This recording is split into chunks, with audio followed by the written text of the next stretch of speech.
The mind space. What is it? How does everyone's look?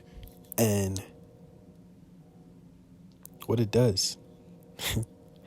So the mind space, how can I define what the mind space is? Basically, it's the whole space of your thoughts, everything you feel, the random thoughts that pop up at random times, things you don't like, things you do like, how you respond. It's very deep and vast, and everyone's looks different. And there has become, more terms where it's neurotypical and neurodivergent. And those are very terms that I hear a lot now lately. And I want to relate those in this mind space video because I feel like these two terms really define, the difference in mind spaces and how they run and operate differently. So the mind space is just a central hub of us as human beings and everything that happens up there in our brain area or whatever spirit in our spirit head or our soul, whatever it is, because I can't physically understand the brain as having it feels the mind space is very vast. It feels too vast and too much happens for it to just be a muscle, in my opinion. So when I think of the mind space, I really think of our own personal space and operating thing that happens. Okay. So neurotypical and how this relates to mind spaces, where neurotypical mind spaces are typical things that you can think of and hear about where there's nothing combating you. You're the one making decisions. You're the one that is in your head and thinking of so many things and not messed up, but you're thinking of so much, and you're able to be in control of your emotions, your feelings, and your actions, right? And how I can explain neurodivergent mind spaces is just, in some cases they are in control, other cases they're not in control, and these are where the complications come in between for mind spaces, where a lot of things can invade mind spaces as well too, and a lot of things are not in control in what you think and what you see and what you do. And just more recently getting into videos and the science of how we're almost targeted to be used as guinea pigs because they're targeting and they understand the way our minds are almost working. And once you have that experience and you have that knowledge, you can almost move people to your own will. And that's a very scary thing.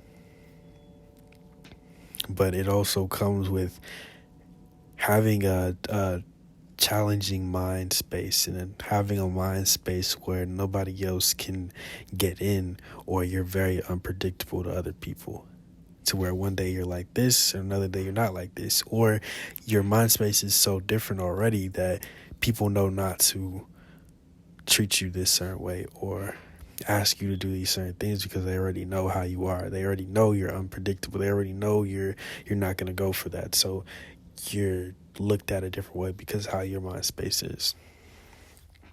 But now I'm using this as the outward term or outward conversation about mind spaces, when mind spaces are more so internal. Everyone's is different. For example, mine, I feel like I'm very creative, but when I try to do that outwardly, I can't replicate what's in my mind. I'm very imaginative. I can think of so many different situations and physically see those situations when I close my eyes. My apologies.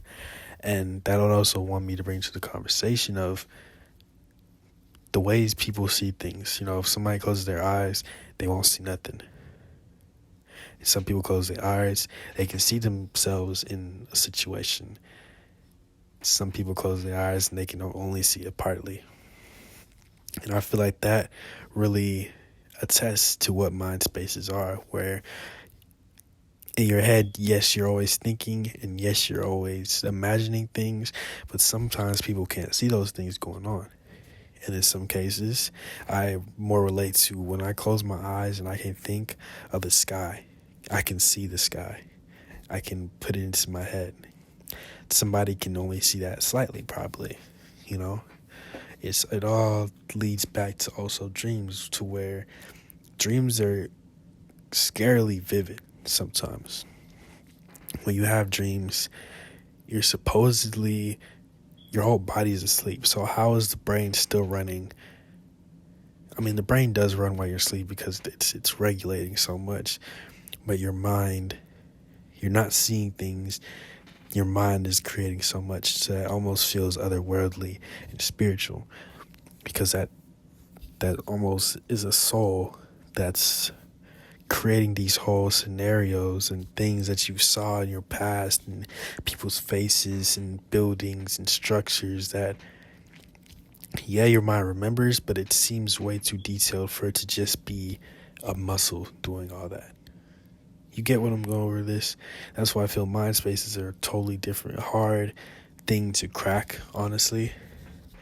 Yes, you can crack people's actions and what you think they'll do, but if you really can't understand somebody's mind fully. You can understand what their mind does do outwardly, but their mind internally, that's still very hard to predict. My apologies, I forgot the word.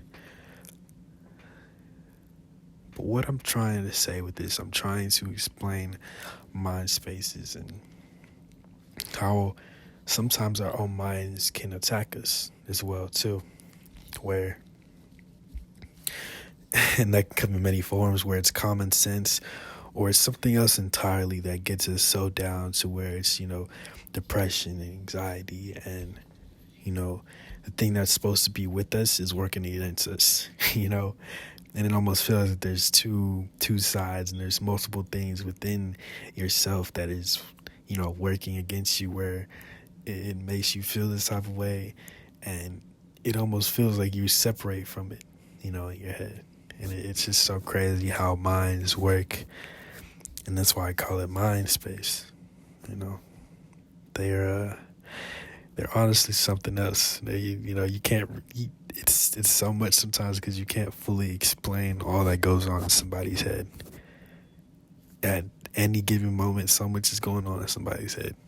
So that's why I also feel the way we feel is why we look at other people, because we know from our personal experience so many things are going on in somebody else's head that it will affect us, because things start running in our head because we feel these type of ways. We're social creatures. We cannot help that, but there are ways that we can combat that and, learn to be in our own mind space and not worry about somebody else's that we can't control. And that's what our mind does to us sometimes. It makes us focus on these things that don't matter at the moment, or things that we know we can't control and we shouldn't worry about, but our mind makes us do those things with it because it's so powerful. And there's always that, I don't know if it's a myth or is it even possible that we don't even use as much as our capacity, our brain capacity, or sections of our head, what we use and what we can be. It feels like, it's not even possible to move. It's not even possible to use enough of our whole brain, which is kind of a crazy idea or crazy theory, but in some sense it makes sense, because you can't just move the tip of your finger from your brain. If that makes sense, you can actually, yeah, you can. No, I'm tripping, but I don't know. It just feels like you can't move your arm unintentionally unless you think about it. I guess that's what it's trying to be, where you can move without thinking about it.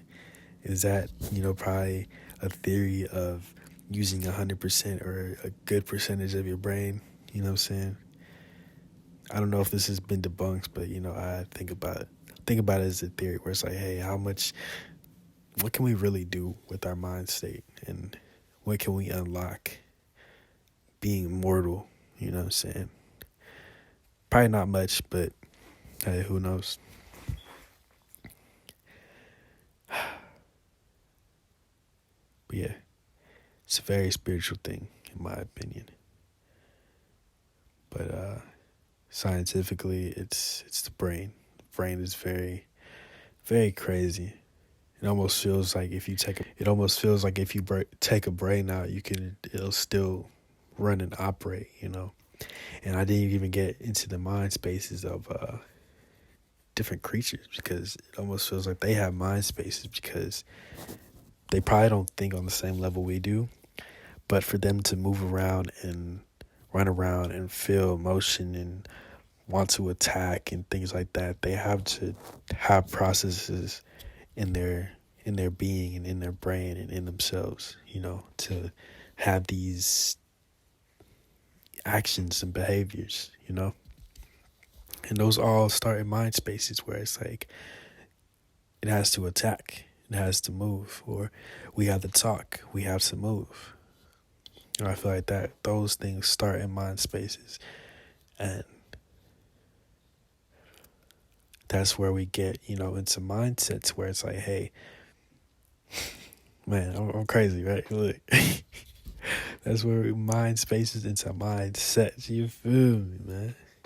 So that's where we get into mindsets where we tell our mind certain things, and we want to have that be solidified. So we do things to make our mind remember, hey, this is the mindset. This is what I want to set us to be as.